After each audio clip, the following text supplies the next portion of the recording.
تو رسول اللہ صلی اللہ علیہ وسلم نے گھریلو زندگی کے بارے میں ایک بنیادی اصول دیا، اور آپ علیہ الصلوۃ والسلام نے فرمایا تنکح المرأة، عورت سے جو نکاح ہوتا ہے 4 چیزیں دیکھی جاتی ہیں۔ ایک، مال دیکھا جاتا ہے، دوسرا حسب دیکھا جاتا ہے، تیسرا جمال دیکھا جاتا ہے، اور چوتھا دین دیکھا جاتا ہے۔ پھر اللہ کا نبی ہے، اور اللہ کے نبی کی زبان سے وہ بول نکلتے ہیں جو انہیں اللہ بتاتے ہیں، اللہ کے نبی کے زبان پر وہ ارشادات جاری ہوتے ہیں جو انہیں اللہ بتاتے ہیں۔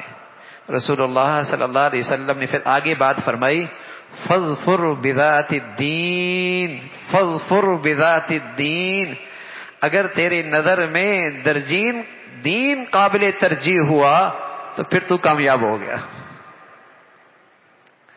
اگر دین تیرے نظر میں قابل ترجیح چیز بن گئی پھر تو کامیاب ہو گیا۔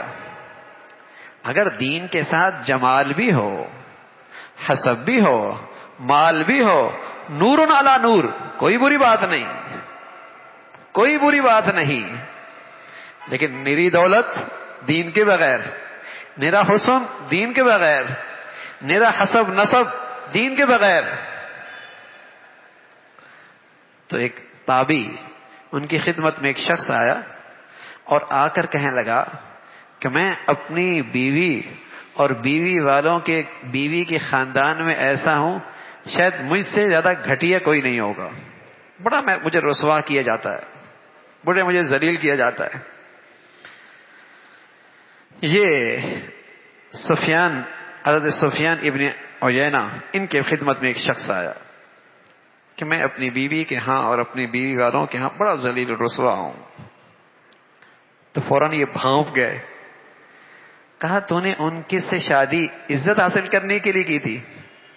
کہا بڑے شان و شوکت والے تھے۔ میں نے کہا کمزور آدمی ہوں، کمزور گھرانہ ہے، تعلقات بڑے ہو جائیں گے، بڑے تعلقات بن جائیں گے۔ تو فرمانے لگے جو عزت کے لیے یہ کرتا ہے اللہ اسے رسوا کرتا ہے، جو مال و دولت کے لیے کرتا ہے اللہ اسے فقیر بنا دیتا ہے، اور جو دین کی خاطر کرتا ہے اللہ دین بھی دیتا ہے، اللہ روزی بھی دیتا ہے، اللہ دین بھی دیتا ہے، روزی بھی دیتا ہے۔ تو اس ازواجی زندگی کی خوبصورتی، اس عمارت کی بنیاد کس پہ کھڑی ہے؟ کیا ترجیح کیا تھی؟ چلو اب تو شادی ہو گئی، تو میاں شادی کے بعد بھی تو پہلی ترجیح دینداری بنائی جائے۔ جب تک وہ مرد کچھ بھی کرتا رہے عورت کو بھی فکر نہیں ہوتی، لیکن جہاں معاملہ اس کی ذات کا آتا ہے اب اسے پریشانی شروع ہو جاتی ہے۔ تو میاں پہلے اس کی دینداری کی فکر کیوں نہیں کی؟ وہ عورت کچھ بھی کرتی رہے، جب معاملہ اس شوہر کی عزت کا آ جاتا ہے اب اسے فکر ہوتی، ارے میاں پہلے اس کی دینداری کی فکر کیوں نہیں کی؟ پہلے اس کی دینداری کی فکر کیوں نہیں کی؟ اس لیے کہ اللہ کا پیغمبر کہہ رہے دین کے بغیر گھریلو زندگی نہیں کامیاب ہو سکتی۔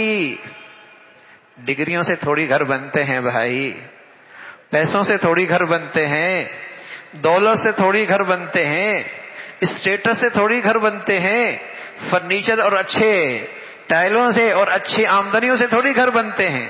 اگر اس سے گھر بنتے تو آج مغرب کے ہر دوسری عورت کو طلاق نہ ہوتی،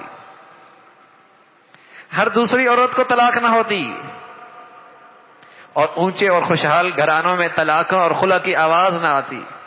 کبھی عدالتوں کا رخ ہو، سنیے ذرا کسی وکیل سے بتائے گا کہ 99% کیسز عدالتوں میں طلاق اور خلا کے ہیں، 99%۔ کس طرف ہمارا معاشرہ جا رہا، کس بربادی اور ہلاکت کی طرف۔ دین سے گھر بنتے ہیں، اور دین صرف نماز کا نام نہیں ہے، صرف نماز کا نام نہیں ہے، صرف داڑھی ٹوپی کا نام دینداری نہیں ہے۔ دین نام ہے، خلوت ہے، تنہائی ہے، تاریکی ہے، قانون کے رس سے دور ہے، دنیا کے نظروں سے اوجھل ہے، اللہ کا خوف اسے دامن گیر ہے، کسی کا حق نہیں ضائع کرتا۔